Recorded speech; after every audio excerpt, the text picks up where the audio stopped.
to like a intro.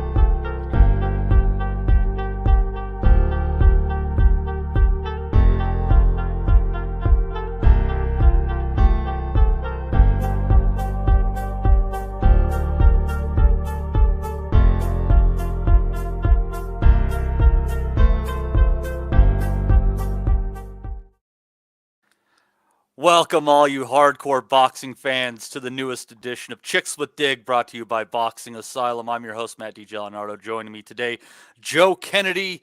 We are just a couple days removed from another good card at the Madison Square Garden complex. Amanda Serrano making her return there, taking a unanimous decision over Erica Cruz in what was a competitive fight. Although the scorecard said 98-92 times 2, 97-93. Even though I think they're fair, I don't think they told the whole story of the fight, in which was a bloody clash, lots of punches thrown. Joe, it just came down for me to Amanda sharper, more skillful. Ultimately, she was able to hang in the pocket, pick her shots, pick off the shots of Cruz once she got the angles figured out. And really, from the fifth on, I thought it was Serrano's fight. But nonetheless, Cruz, tough chick, man. I mean, bleeding like hell, not a bit of quitting her. Yeah, I'd agree. I think better technique as well from Amanda in throwing her punches. Definitely told it towards the end of the fight. You know, that just the snap and natural power on her shots were a lot sharper, and shorter, just better strikes than Cruz, whose shots were seemed to be a little bit loopy, and kind of, she was bending down a lot while throwing them as well. And you're not really going to get as much torque and power in your shots when you're in those kind of positions. Whereas, Amanda throws shots like you're supposed to throw shots, and I love watching her. She's just a great fighter to watch. I think it was a really really great fight, like you said. Erica Cruz, some set of bollocks on her. Really really tough chick, and like just didn't stop throwing for the fight as well. I just thought that Amanda probably made it harder for herself and made it a more entertaining fight than they should have been. Thought she definitely had more success when she stepped back a little bit, hit her shots, moved to the right, away from Erica Cruz's right, which she couldn't really get out of the way of for the entire fight. And instead, she kind of decided to mix and brawl with her. And she was a better fighter when she did, but I thought she probably took unnecessary amounts of punishment when she did as well. I just didn't think that she was, small little things like moving her head offline. She was throwing her own shots. I thought she maybe could have tried to feint her way in as well, get Erica Cruz to throw that big looping right, get out of the way of that, and then hit her in the way, hit her when she missed. But she wasn't. She didn't try to box that cutely, She did at times, but I thought that was her most success. But at the same time, she ate a lot of punishment throughout the fight. But it made for a really entertaining fight. And we saw what I like to see, which is Amanda Serrano throwing a lot of shots. I think Katie Taylor was there watching along, and it'll be. I think it sets it up pretty nicely for that rematch. Yeah, and it does look like it's going. And I'll tell you, though, I want to take a moment to give some credit to class here. And before the fight, they were already talking about the Taylor Serrano rematch, and Serrano took to Twitter to say, I want to apologize to Erica Cruz for making her feel like we were overlooking her by all the talks of a Katie Taylor rematch. We definitely aren't. She deserves respect. Hopefully the professionals will step up and know how important this unification is to us and focus on this fight. And Al Bernstein was favorable to her in that. And she said, how important it is to me to pay attention to details. I didn't want to bypass the fact that the media seems to be more focused on the Taylor rematch than this one.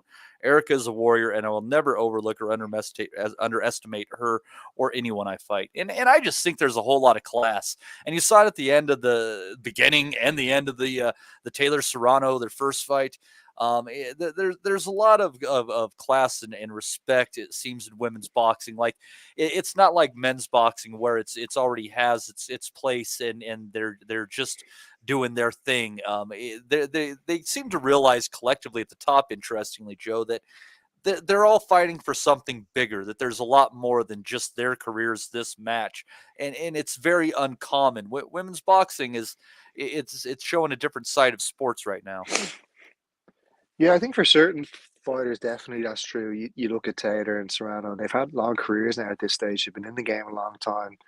They've both had to come up the hard way as well, and fighting smaller shows for less money and stuff like that. I know Katie had a better time since she turned pro, but she turned pro a lot later. But I think I still like to see a bit of animosity between fighters, and thankfully we do have that with Alicia Baumgardner, who we're going to touch on later, and Mekhaled, who have a genuine dislike for each other, and that's a really good rivalry. And yeah, look, the respect is great because look, Serrano and Taylor have both earned it, but when it comes to fights and matchups and rivalries, I'd rather a little bit of spite and a bit of meanness between two girls, and I like to see that come out with Baumgardner and Mayer. I hope they get their rematch because I think that's a smashing one as well. But I think we'll enjoy Taylor and Serrano's for what it is as well, and it'll be a big occasion, and I think the respect will be there as well. It's not going to go. That's not going anywhere. Yeah, that's going to be a fantastic event.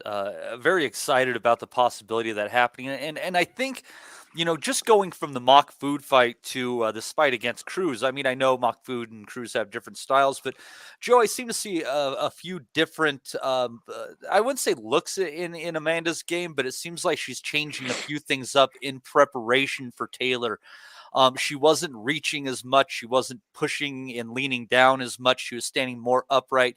I think she feels like she wants to stay a little bit more up to have a little bit more mobility. I think there's already some stylistic changes going into Amanda for the Taylor fight. Are you feeling like that this one might be a different journey than the first one? Yeah, one thing I picked up on was whenever she stepped in, she was going immediately to the body of Cruz, and you could see that her doing something similar with Katie as well, trying to take her legs away because I think um, Taylor's best assets are still probably her legs and getting around the ring and moving in and out of range. And if Amanda can get to that body early, it'll make it a much tougher night for Katie coming down the stretch, and she might not be able to win those last few rounds like she did in the first fight. So I think that'll probably be a tactic. I'm not a massive fan of Amanda's trainer. I remember that Taylor fought her sister Cindy, and he was a trainer that night, and he let her take a terrible beating, but he never gave her any good instructions either. And I know Serrano's been with him a while. I think they're Puerto Rican, family or whatever, but I don't know whether another look at a different trainer or somewhere. Like, it doesn't seem like she was getting great advice in the corner. It seemed like she had to kind of come to it again herself. They kept on repeating like it was just a straight left and right down the middle. I don't know. Um, I wonder. I don't think she's going to make any change around like that. But and maybe you can't change that much at her age and her stage in her career. But um, tactically, I think she might have to work on something differently to beat Taylor. And I think I saw some understanding of Amanda when it came to keeping her tank. She didn't throw too many punches. She stayed within herself in the fight. And I saw, so like I said, she's standing more upright. You saw some stuff with the body, and I think she's going into the fight, into the rematch with Taylor, with the opinion of, if it was hard for her to get a decision win in New York against Taylor, it's going to be really hard in Ireland. I mean, just I'm not even saying corruption. I'm just saying fan reaction and such. It carries a lot, just the flow of the building. And so I think Amanda's going over there to Ireland and knock her out. That's my hunch on what I'm Mm, feeling is she's going in to knock out Katie Taylor in Ireland. yeah, I think if you're going to come at Katie Taylor like that, I think she's going to be out, make you miss, make you look silly, pot shot her way and I think she, you know, coming at her with that kind of initiative would almost play into her hands a little bit. But um, I liked Serrano when she was boxing last night. I don't know about you, but when she was standing more outside, maybe taking a half step back, hitting one or two shots, stepping off to the right, doing it again, keeping Erky Cruz moving. I'm not saying she should do that against Taylor, but you know, I just like that side of her. I thought she looked good, threw her shots really nicely. Like you said, it's probably better for her gas tank as well. And that's probably how I would go into the fight because I think a straightforward fighter like that, um, boxing off just fundamentals like that will give Katie difficulties, and she's got the natural power between the two as well. So all she needs to do is just start landing on Katie, body and head, and I think it'll start to tell as well. Taylor's gonna have to rely on doing the flashier work on the outside, trying to make her miss, jab move out. It's just it's an effective way of boxing. But I think if Amanda could stick to what she does best as well, I think that will play into her hands really well. I wouldn't rule out an Amanda Serrano decision either. Not that I'm saying that we've got a great history of not robbing fighters or anything like that. I'm not going to say that, but it's not. It's not going to be Ian John Lewis and fucking, the Matchroom crew doing these judges and stuff, so it's going to be decent people. I'd hope that she wouldn't get robbed if she does win the fight. Yeah, I just want to see another good fight. I thought that a split decision last time was fine. Honestly, I thought maybe one of the cards was a bit wide, but I really thought that you could have gone 6 rounds either direction and it would have been fine. Draw would have been fine. Scoring that fourth or fifth round for Serrano 10-8, that's fine. It was Yeah, there was enough of kind of pick what you like in that one, and I think that's what's great about them is they bring different things to the table than the other one does. So it's a good clash of styles. Um, but yeah, Amanda is showing she can box a little bit more than people realize. And if I'm in her corner for that fight, and like you said, they might not be given the best technical advice. I'm going to be talking about her about just trying to stay outside of Katie Taylor and using my right hook over her jab, trying to use it to set her to the body. And as you do that, you start making her move the other direction. Be prepared to pull the trigger on that left hand as she walks into it. It would be all about trying to use the right hook to start moving her the other direction and see what you can do. But we'll see. yeah. And another thing that I picked up on, like, and it was crazy because Cruz kept on ducking, constantly ducking whenever she was in range. And man, how many uppercuts did she throw? And how many uppercuts did the corner ask for her to throw? It I'm was with it you. was it was wild. It was wild. I don't know. Um, I've a bit of a bias against that guy, like I said, because I remember that Cindy Serrano debacle. But she just seems like she could be better guarded in that corner.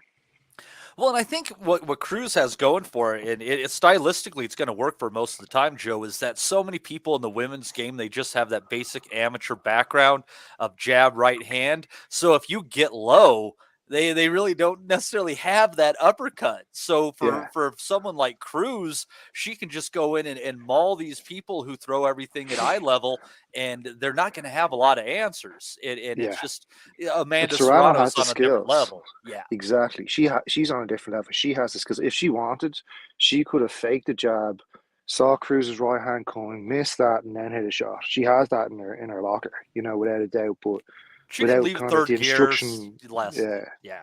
she, you know, maybe she could, maybe she would naturally do it against someone like Taylor or something like that. But it seemed a little bit worrying that she kept on getting caught by those big looping right hands as well.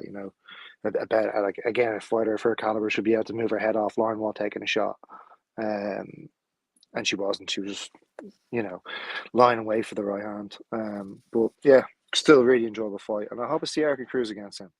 Absolutely, absolutely, and with Serrano moving up to 135 pounds again, no telling if she fights at 126 again. My hunch, Joe, is this is Amanda Serrano, now the undisputed uh, women's champion at 126 pounds. I think it is going to be her last 126-pound fight. I see the Taylor fight.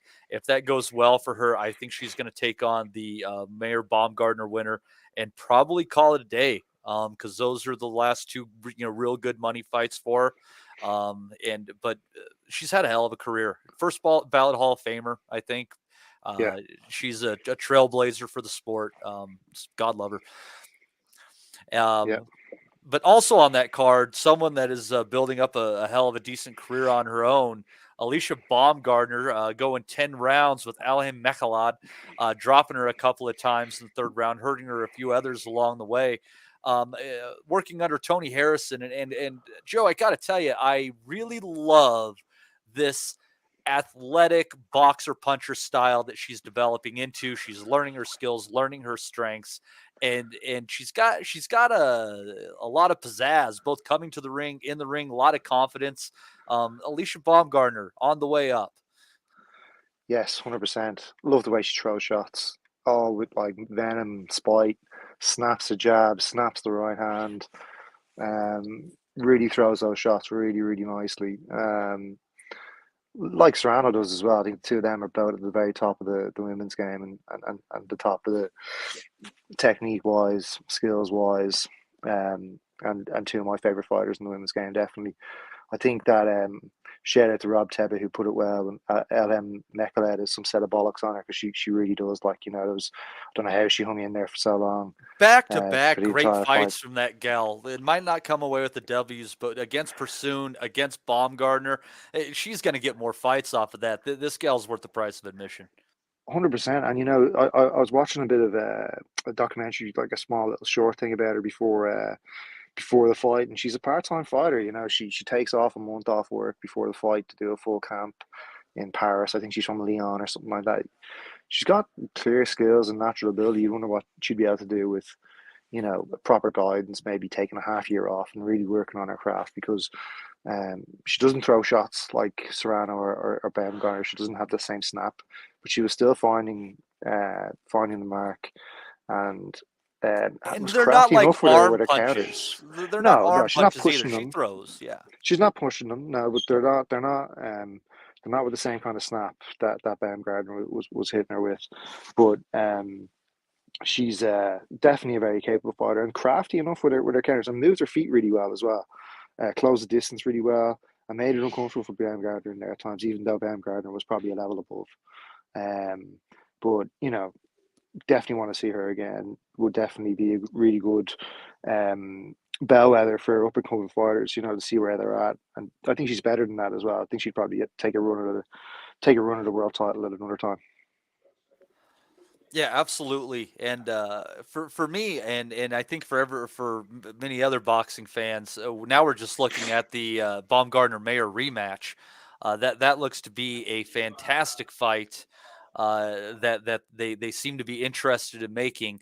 And Joe, my hope is that it doesn't find its way onto the undercard in Ireland. I think these two American gals have earned the right to try to sell this fight stateside, and I think they will. I absolutely think they can sell this fight if in the right place and marketed the right way here, and it could do really good numbers. They got a great rivalry going on, good trash talk between them.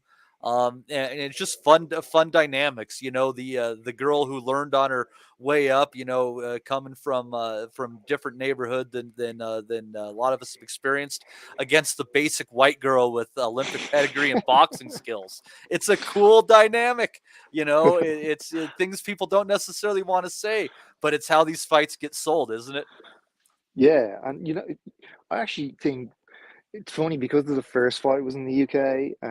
There was actually a good bit of promotion went into it beforehand. They were both, well, Mayer was on Soccer AM, and like because it was pushed back, they kind of both did a bit of promotion twice over in the UK. So I think it would still sell pretty well in the UK. But like you said, it does deserve its own spot and its own right, and probably giving access to the American fans would be right. So I wouldn't be averse to seeing that. And if it landed in MSG, I'd probably go to it myself as well. But I think there's other fights out there for Ben Gardner if it doesn't come off. I think Mayer really needs to fight, but um, I think you know, Pursoon, I, man. Pursuit would be a good fight for Mayer. Yeah, um, didn't yeah. I just think that Mayer would be a better serve probably moving up to 135. I think that she looks a bit bigger, probably tighter at the weight. And I think I'd fancy her. I'd put her in with the Katie Taylor as well. I think that would be a good fight for Mayer. I think she'd cause her problems. I think it'd be, I just think that I think Baumgartner's probably on a different trajectory now. She doesn't talk about the fight in a positive kind of light. I don't know. Do you get the sense that she wants it next? I kind of get the sense that she wanted to move on. I think she wants whatever fight's going to make her some money at this point in time, and Hmm. she did say in the post fight that she was going to knock her out if they met again.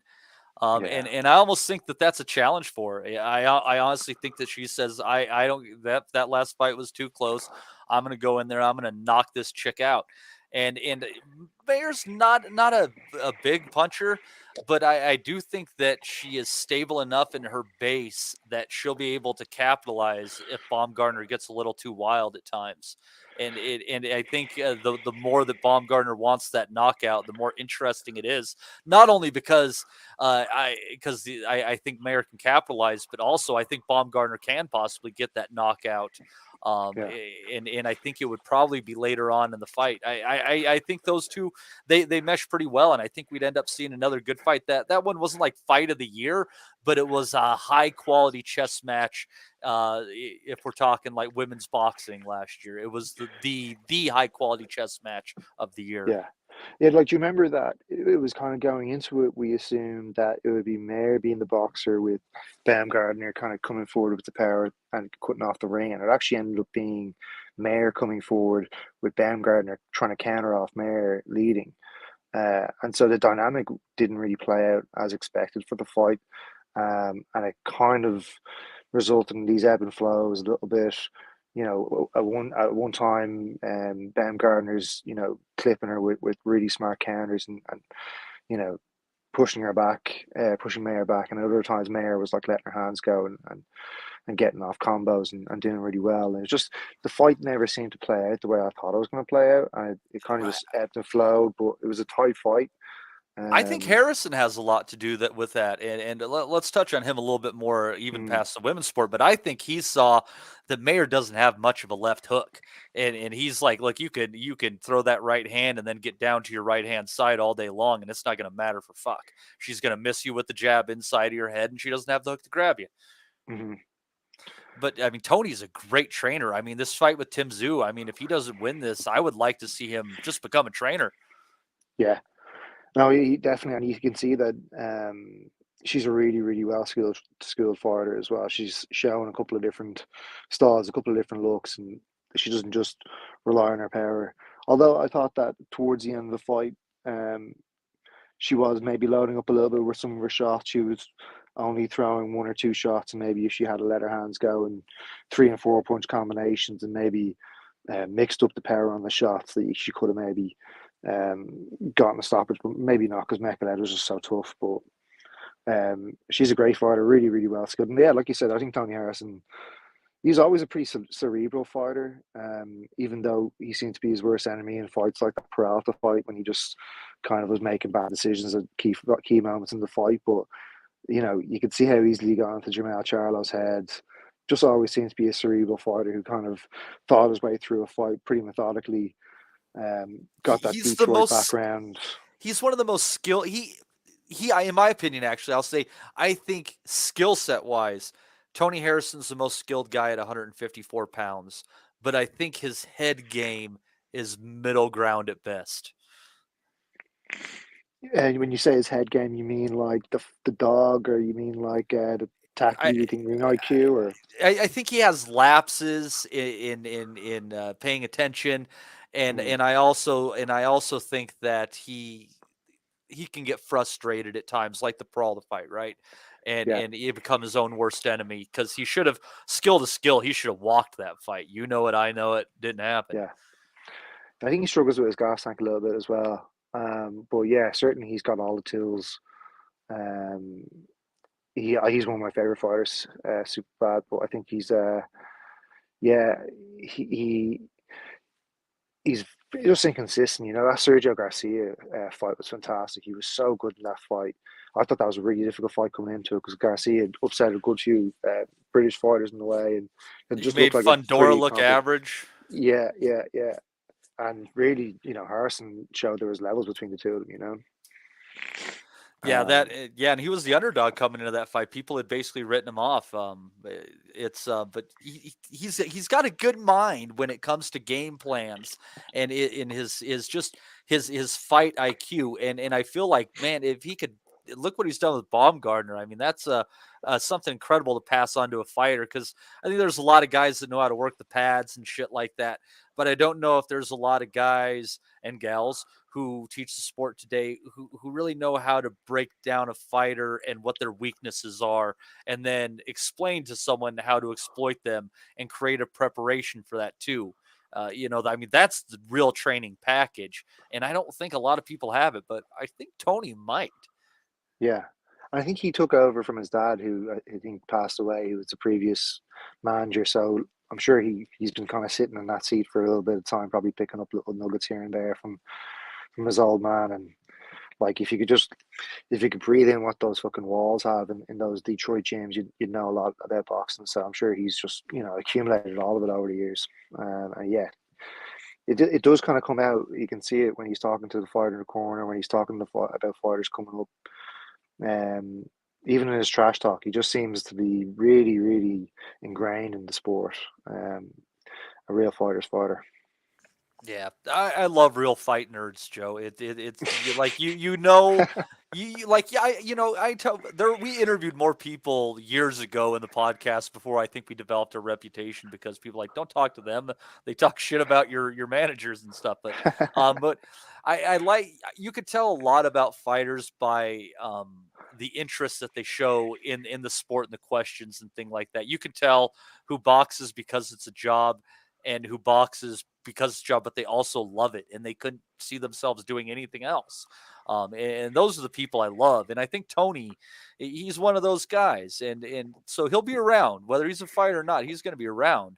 And I think he's going to be in Baumgardner's corner, and she's going to be around a while too.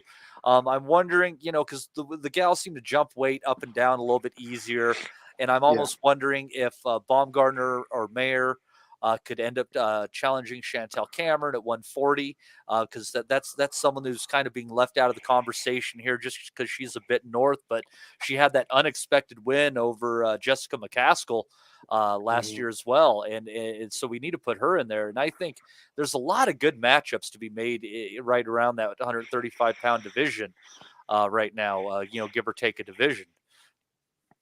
Yeah, I mean, one fight I was thinking of, and it was just kind of the natural fight to think of when you have one lead and the other on a card. But I'd love to see Serrano versus Baumgardner at 135. That would be a cracking fight, or even at 130. Um, that would be a smashing fight. Absolutely. I'd probably favor Baumgardner a little bit, but still, what a learning experience for her. That'd be it's just a really good fight for her, I think, at this stage of her career. She's already got a loss, so there's no point in protecting the O. I don't think the girls really think like that either. But if she can't get that Mayer fight over the line, that'd be one I'd love to see a little bit down the line. Yeah, I think there's three fights that make her money, and it's Mayer Taylor, and Serrano. So, Yeah, and all of them make money with each other. So they should all go and do it. Damn it, get that cheddar, ladies, get that cheddar. yeah, Uh, it's there. um, and I don't know how much of that undercard you caught. I didn't actually see Sky Nicholson, sadly, or Ramla Ali, both of them victorious in their matches. Is it going to be Sky Nicholson much longer? Or is it going to be Sky Hearn? That's the question everyone wants to know, Joe Kennedy. But we'll avoid that one right now. But I thought the highlight of that undercard was Shadeja Green taking out Mm, Elin Cederos in 6 rounds. Might have been a quick stoppage, but man, this gal can punch. yeah. She is now the mandatory for Franchon Cruz Dezern. I think that's going to be a hell of a damn decent fight later on this year. Did you catch Shadeja Green? I did. I did. I had a bit of a packed evening on Saturday, but before I went out, I managed to catch that fight. As you know, I'd fancied that fight to go long. I thought it was going to go the distance, but Shadeja Green came into the fight with this big KO reputation. You could see it straight away in her record. I think she only had one fight that had gone the distance, and I was going up. It was more of a step up. I think Sedaros was a bit of a step up forward, and so I think Sedaros had been in with remind me in her previous fight. I think she was in with was she in with With Dezern? Cruz Dezern, yeah, Yeah, she was in with she Dezern. was the world champion, and I mean, Yeah, not a great resume, but she's a quality boxer. I mean, you look at her; she throws good punches, and she's not some arm punching schmuck out there. Good enough yeah, fighter. yeah. I just thought and that's kind of why I thought it was going to go the distance, and maybe this screen's reputation kind of preceded her, but in reality, she backed it up and really that right hand was not to be messed with at all. She's really turned right into it and caught Sideros coming in, as Ben Davidson would say, with the inactive high guard, walking straight in with inactive high guard, just kind of basically a sitting duck for that right hand, and she caught her a couple of times coming in, and eventually the referee came in and drew a halt to it. But you could see that Green's power definitely legit, very very heavy hands. Not that one shot quit kind of power, but every time she landed flush, you could see that she was hurting Sedaros, and it was a bit of a mercy stoppage in the end. Um, I think Sedaros was, yeah, like she was good, like, I get it, but I just thought she wasn't smart about how she was fighting her either. It was as if she wasn't respecting the power that Green had either. She was like like even after she was buzzed, she was the one closing the distance on Green, right into her face again. Straight in front for her, boom, popped up the right hand again. I just thought she could have been a little bit cuter. She's a Swedish gal. I saw she was being trained by the Swedes. I saw our friend Anna Wallin in the crowd as well, and you would just hope that maybe she would have been kind of told to maybe try last round, like maybe stick and move this round, but she seemed to just revert to type and walk straight into it again. But definitely Green, very impressive power, and yeah, I think DAZN's got her hands full in that fight.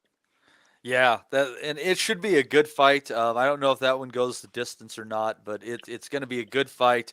DAZN's definitely developed as a fighter throughout her pro career, but should Shadesha Green beat Cruz DAZN, and should Clarissa Shields beat Savannah Marshall in a rematch, which is being discussed, that would give Clarissa Shields a chance to go up to 168 for the undisputed championship there against Green. And I think that's a real fight.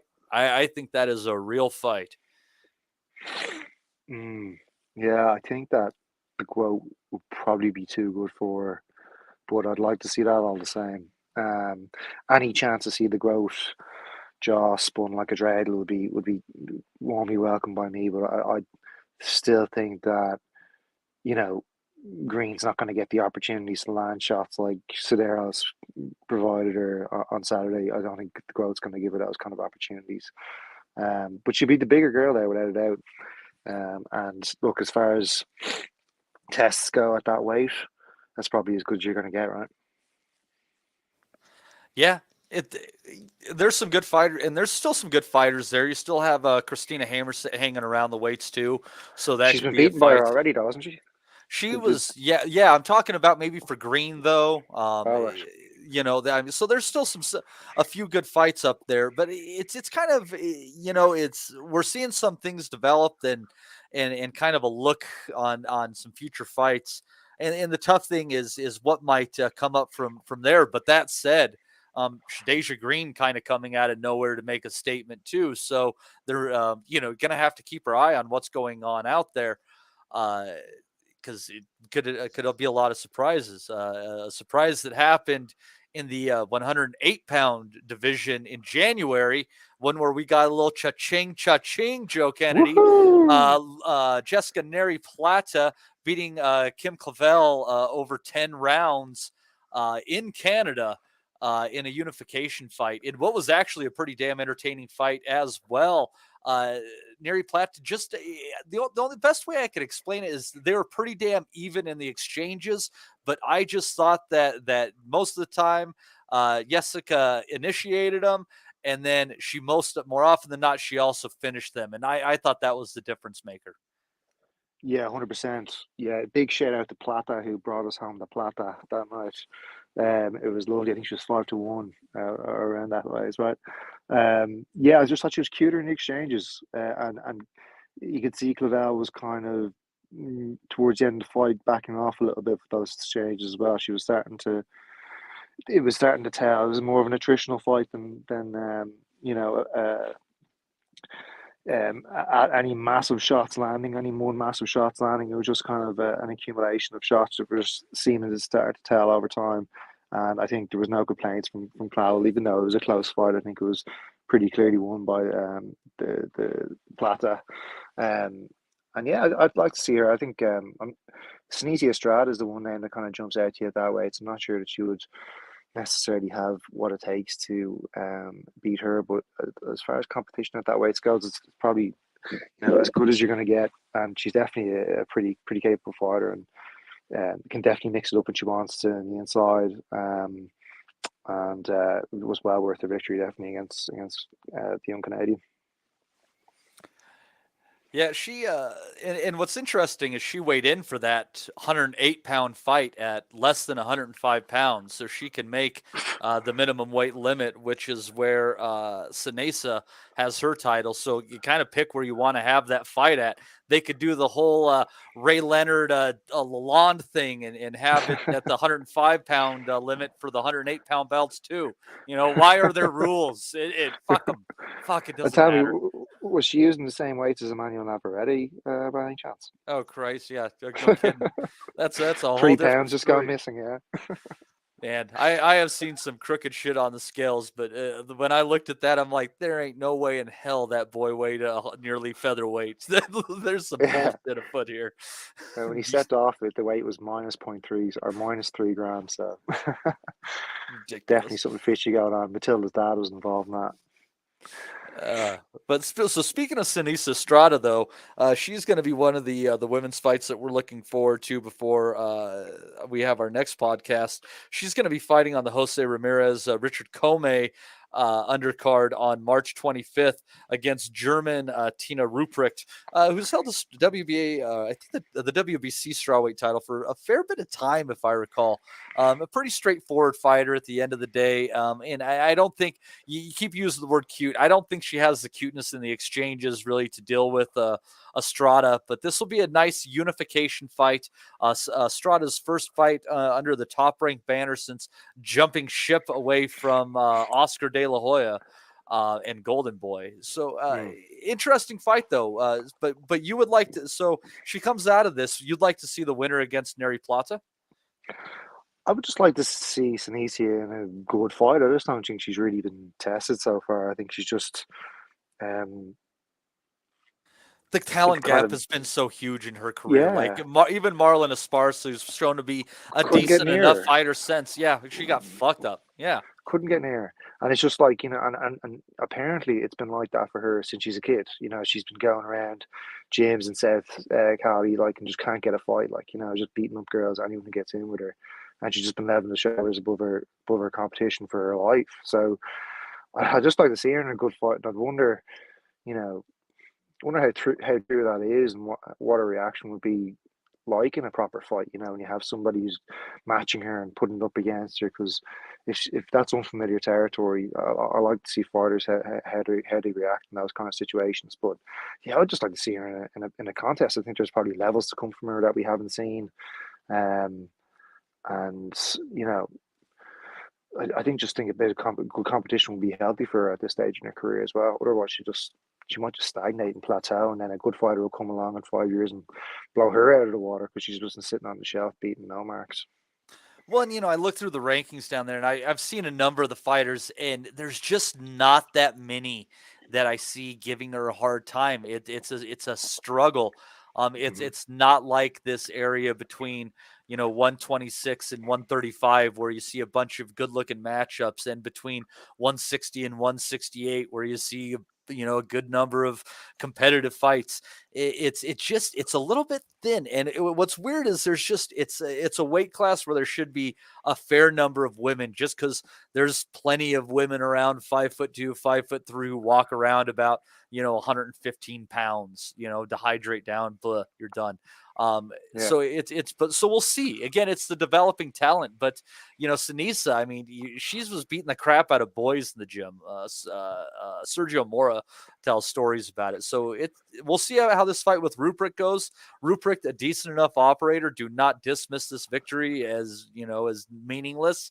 It is a unification, but hmm, yeah, Sinisa's going to be really hurting for good opponents right now. But you get a little bit north of there are some opponents, and I almost wonder. I believe she's won titles at 112 as well, Joe, and I almost wonder if someone like her might just say fuck it and go up to try like 118 pounds and see if her talent carries.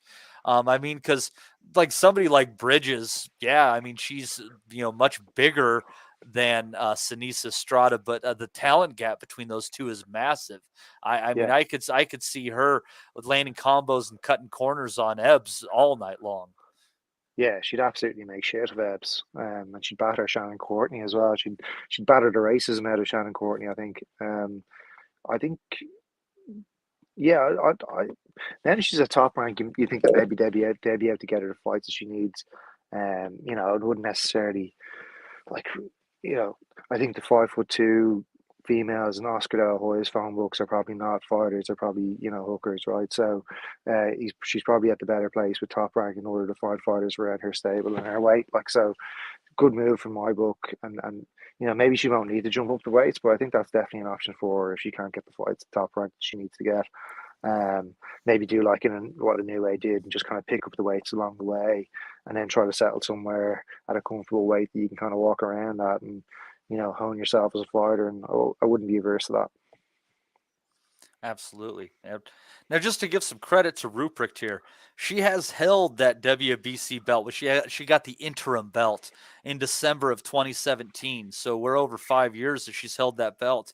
And her first defense was against Yocosta Valle, who has become quite a decent fighter and actually thinking of fights that might be okay for Sinisa around the weight. Yocosta would be a decent fight. She's a Costa Rican fighter under the Marv Nation banner, so that should mean Oh, something, Joe. yeah, the Marv Nation banner. It's the new big boy in town, right? Yep, Marv be with you. That's what I'm going with. So, so yeah. So You were don't. at a Marv show though. Was that the Crawford show? Was a Marv show, right? No, that was BLK Prime, but I was I kind of BLK, feel right, like right. there might be an association where it gets a little murky. There, it just yeah, that's another story. Just the money to finance these fights. Anyway, that could take up a whole hour and a whole bunch of courtrooms. Uh, but yeah, so we have Ruprecht. Just yeah, Valle, get her in against Valle, get her against in against Neri Plata. And I think those are three decent fights at those lower weights. But honestly, if Sinisa wants to take a wing at it and go try to be great, move up, and take on those bigger gals. Because I mean, I've watched her in these fights, and I mean, the simplest way to say it, she just beats them up. It's almost not it's almost not funny. It's like when McCaskill, the fight before she fought Chantel Cameron, where the gal quit between rounds, and she's like, it's like, I don't want this anymore. I want to go home to my kid. And you just almost feel bad for him. You're just like, Jesus Christ, she's beating up on some poor kid's mother. Yeah. But, what are you going to do? They all get a paycheck. That just reminded me of a really funny moment in the corner on Saturday, actually, when Eric Cruz went back to her corner and her coaches were like screaming at her, and she just goes, "Shut up, everybody! I'm fucking doing my best out there." And I think Navarrete had a similar incident in the Friday night as well fight. So, big up the funny corner work recently, but I think I think I think that what's your one's name? Vale, you mentioned, who's a good fighter at that way, Acosta Vale, is it? Yeah, Yocosta Valle, yeah. Who was it again she had fought recently? We thought she was pretty good. I remember the name is definitely ringing a bell. But I think you're right. I think she was a pretty handy operator. But the power difference between these girls as well just seems so great. Like, you know, there's so much snap on Estrada's punches compared to a lot of the other girls. It just seems like a complete mismatch from the get go. It's almost like they're in, just different stratospheres, mate. As Tony Bellew would say. Yeah, absolutely. And there's such that's the tough thing about the women's sport right now is unlike the men's sport where you can kind of see like, yeah, there's an A class and there's a B class, and some of those people in the B class could be A's and stuff like that. Like in women's boxing, you have basically an A minus class, an A class, and then a C class. That B area is almost devoid of fighters right now, but it's coming up. I worry something that's come up recently is the discussions that they might take boxing out of the Olympics. And I think if they do that, it's going to be bad for not just men's boxing, but women's boxing, just the sport on the whole. Yeah, isn't that in response to the corruption though at the AIBA level? Yes. Boxing is Because so good at shooting ourselves in the foot, aren't we? yeah, I mean, if that's what it takes to clean up that organization, then so be it. But if it's just going to be a self-imposed exile by a bunch of corrupt fucks, then yeah, it's going to be to the detriment of the sport. But I I don't know whether the old kind of roadmap of fighters going amateur, going through the levels, then turning pro at a certain age. But I think that's kind of changed now with the emergence of social media, these YouTube fighters. I think there's a much more attractive and lucrative path straight into pros, and I think that the amateur game might suffer regardless of what the Olympics is going to do. Obviously, the Olympics is going to, like, being out of the Olympics would be really detrimental to the sport, it'd be terrible. But I think that the amateur sport is kind of on shaky legs as it is as well. One and for women, I mean, especially with 2 minute rounds, the chance with bodily harm compared to the men's game is greatly diminished. So it's a different look at getting paid. And if I'm a boxing trainer and I'm working with young women, and I there's a gal there that's just starching people who has punching power. Like, yeah, we're not going to the Golden Gloves. You'll be boxing gals who are going to the Golden Gloves, but when you turn 18, you're a professional. So let's focus on that. Because if you can punch in women's boxing right now, I mean, you're almost a unicorn. I mean, you can basically count the real punchers in women's boxing on both hands. Hmm. So for all those trainers out there that might somehow tune into our show, yeah, be on the lookout for those young ladies who can punch, because there's a spot for them in the pro game until there's a wider uh, depth of talent in there, and you could have somebody like a Shadeja Green. It just starts coming in there and waylaying people. I mean, you always question fighters coming in with a knockout record. You're always watching those guys. Hey, he's 20-0 with 20 knockouts, and then they flame out. They've been fighting pure shit. And then there are those people, and Shadeja Green seems like one of them, where you're like, that record's got to be bullshit, and they just keep knocking people out. Um, and Yeah, so if you could do that, send them on up, because they could be knocking somebody out and making six figures. What the hell? I used to be a golf pro, and I told people all the time, if you got a daughter, get her into golf if you can. There's a bunch of unused women's golf scholarships every year, and right now promoters are sick of dealing with these men and seven-figure paydays, and they're more than happy to make five-figure paydays for these women just because it's easier to fucking make. So go get your asses paid. well, we were mentioning this, I think, in our last episode when we were talking about the difference between Baumgardner and Mayer, and how if you were to start, if you were to mold yourself a fighter, you would begin the mold with someone like Alicia Baumgardner's body type and the way she throws her shots, as opposed to the amateur style that kind of fits Mayer. Just because you can add so much more to Baumgartner's game, whereas Mayer is never going to be able to get that snap in her punches that Baumgartner has. And so I think that if you get people moving away from the amateur style and the amateur route, you're going to get these fighters, like you said, Shadeja Green, although I think more so Baumgartner, because she's shown, I think, the power really at the top level as well. Green has shown it a little bit, but we'll see what she does to Zern, I guess. But you know, just molding fighters like that, you know, under the guise of people like Tony Harrison who are in the pro game, know exactly what it takes, know how key and impactful power can be in a professional fight.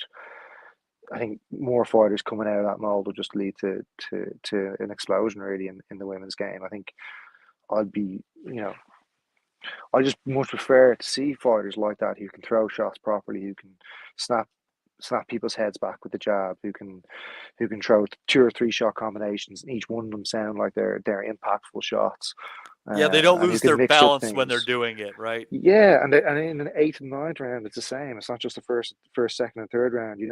Watching the Pursoon fight with Mekhaled, she can throw punches for the first three or four rounds, but by the end of the fight, she's pushing them. And it just shows that she knows what she's supposed to be doing, but she's probably not bred in with that schooling in the same way that Alicia Baumgardner is going into that Detroit gym, day in, day out with people like Tony Harrison. There's just a difference there. Absolutely. It And some people can learn it and some people can't. And one of the things though that Alicia has that's great for women's boxing, that can't be taught, is swagger. That gal's got swagger. She's got personality. She's got charisma. All the things that you need to sell a sport. That's why Deontay Wilder is so popular in the United States. I listened to a podcast with him the other day from last year, early last year, where he was talking to the former governor of Ohio, John Kasich, and Jordan Klepper on their podcast. And he has people interested in boxing, like fucking John Kasich. Like what the fuck, John Kasich. But interestingly enough, John Kasich developed a bit of a love for boxing. He talked about that on this podcast because of his relationship with the deceased Senator John McCain, who was very helpful in passing the Muhammad Ali Act, and who also worked tirelessly to get Jack Johnson posthumously exonerated for his crimes. Wow, I didn't know that. Yeah, yeah. John McCain, when it came to boxing, a big fan, and he did some good stuff for the sport. Yeah, That's awesome. it's boxing was a big deal in this country for a really long time, Joe, and it's weird to see it kind of fall away. What was interesting about boxing, and it's hard for us to see it this way, and I don't want to go too far because we've been here for a while, but boxing made for a great radio sport. Mm. And I think the biggest thing that happened for boxing in this country that made it America's thing was when Lewis knocked out Schmeling in the rematch. Yeah, um, that was supposed to be an absolutely monumental moment in society. That, especially when you hear people talk like Bert Sugar, even Manuel Stewart, they talk about that fight like in kind of revered terms, just because of all the political stuff behind it as well. It was almost bigger than a fight.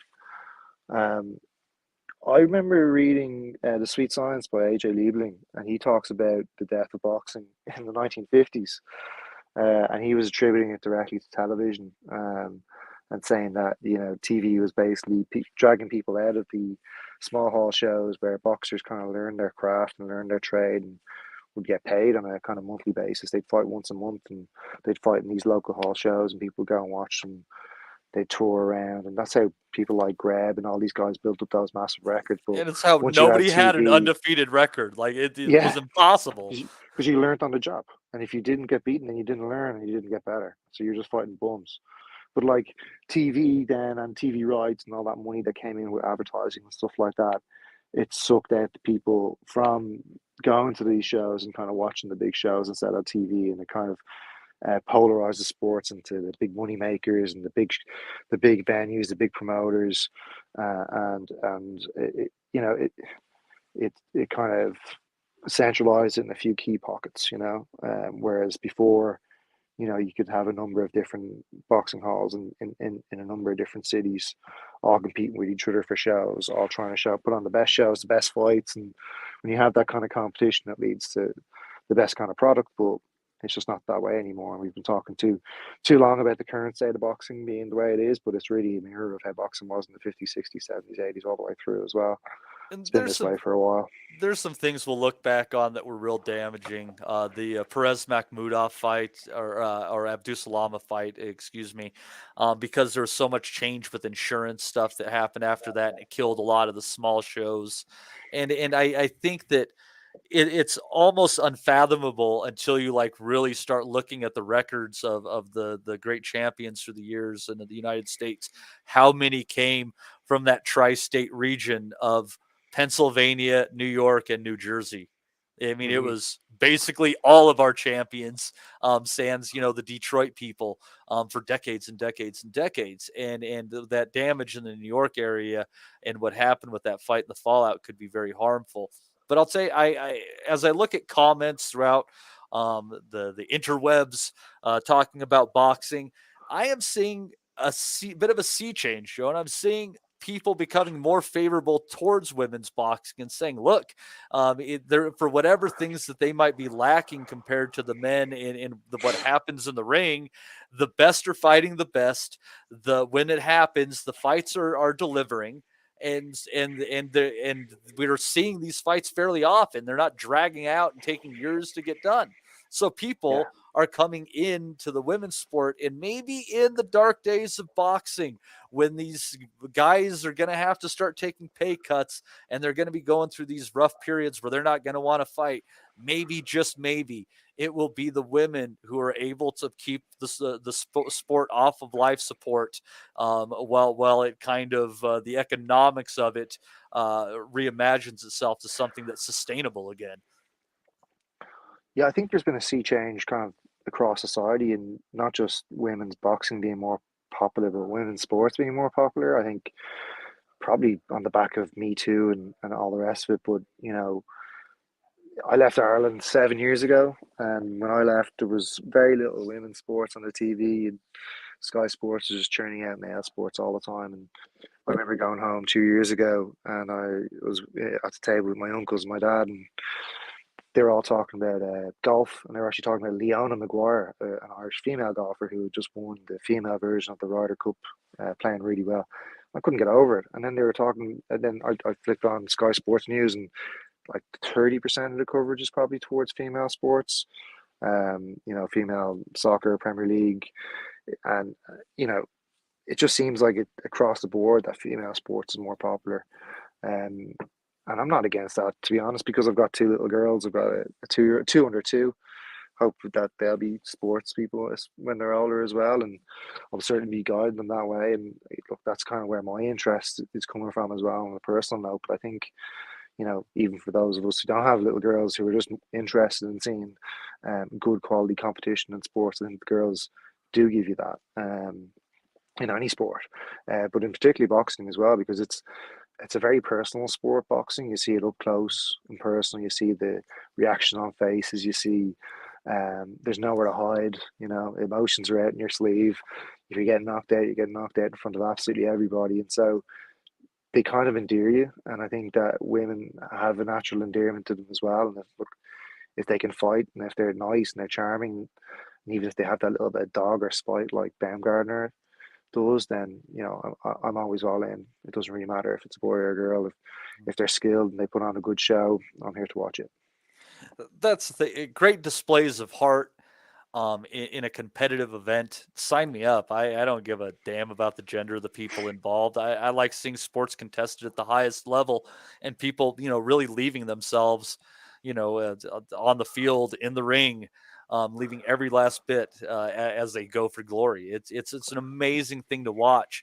And boxing's just a little bit weirder, Joe, because these people in a different way. I mean, I know crazy things happen in all sports, but throughout history, boxers in combat, and people in combat sports in general, put their lives on the line to a greater degree than others in their pursuit of greatness. And I think that has to be kind of weighed when we look at the whole aspect of what they give. Those 12 round wars, 10 round wars in the women's side of the sport, where it's just nonstop. You have to look at it, and I'm interested to see that Taylor Serrano rematch, because Amanda looked good, but I still think she left something in that ring that night, and I think Katie did too. Yeah, well, I think that Katie's been on the slide for a little bit of time. I think I mentioned that last time we were on. And another one who you can kind of just see improvements that she could just make to her game, and it's been years like that. She doesn't throw an uppercut either. Doesn't really work to the body that well. Um, you know, Ross Enema, her trainer, just seems to have her in the same kind of gear, and she does what she does really well and wins rounds. And she knows how to win rounds, but sometimes I feel like she needs another level, another gear, another wrinkle to her game that she doesn't seem to have developed, specifically around some of those shots that I mentioned, the uppercut, the body work. She just doesn't seem to have any of that, but she does still do exactly what she needs to do, and does really well what she does in her kind of amateur style and her pot shotting way. But I think um, but it'll be an incredibly close fight again, and very tough to call. Definitely a distance fight as well. I see what you say about, Taylor nearly got out of there last time in the fifth round. She was very lucky to hang in. I just think they should probably be a bit more careful and not stand in front and trade with Serrano, which is what she did and what kind of led to her getting hurt. You'd hope that she wouldn't make the same mistake twice. And I think that when I look at rematches like that, yeah, I always favor the boxer over the puncher landing. And I would still favor the same way. I just think that Taylor will probably have learned more from the first fight than Serrano maybe have, even though of the two since the fight, I think you could see, Serrano has definitely improved. And like I said, I was really impressed with her boxing that she showed on Saturday. Yeah, and I feel like she had more gears to go, and she had some things she wanted to work on in that fight, and she was, and we'll see if she's working on the right things. That's why I'm curious. I'm looking forward to it, and I think we'll probably be back here again in April, give a preview of that one, and then we'll be back, a few weeks after that, and give a recap. Probably do this show every couple of months. I like the way that's going. I think the people like that too. And as the sport fills up, heck, we'll do it more often. And I mean, we're hoping for it to happen because more boxing, no matter if it's women's or men's, is good for the sport. Um, and I'd like to thank all the people that hopped in the chat today. Had a good handful in here. We had Take Ames in there, the Dr. FMG, Jim McDonald Boxing was in there as well. Joseph Patrick Doherty, Sarah Beck, Marcus R. Let's see here. ABC, Matt Butters. And I think there's one more maybe early on. And then Slavanok. Thank you for Slavanok for coming in there. And Joe Kennedy, I'd also like to thank you for coming on here and making it so I'm not talking by myself. We got to double digit in live today, so I think that's a victory to be spoken of. I'm going to celebrate with a drink. I don't know about you. Yeah, absolutely. Cheers, Matty. It was great coming on. Really enjoyed it. You got it. And thank you to everyone who's listening out there. Thank you to everybody in the chat. And we will see you guys here next week. Also, Don McNamara is in there. We'll see you guys here next week on Sunday for a new episode of the Boxing Asylum Nut House. Y'all take care. Have a great week ahead.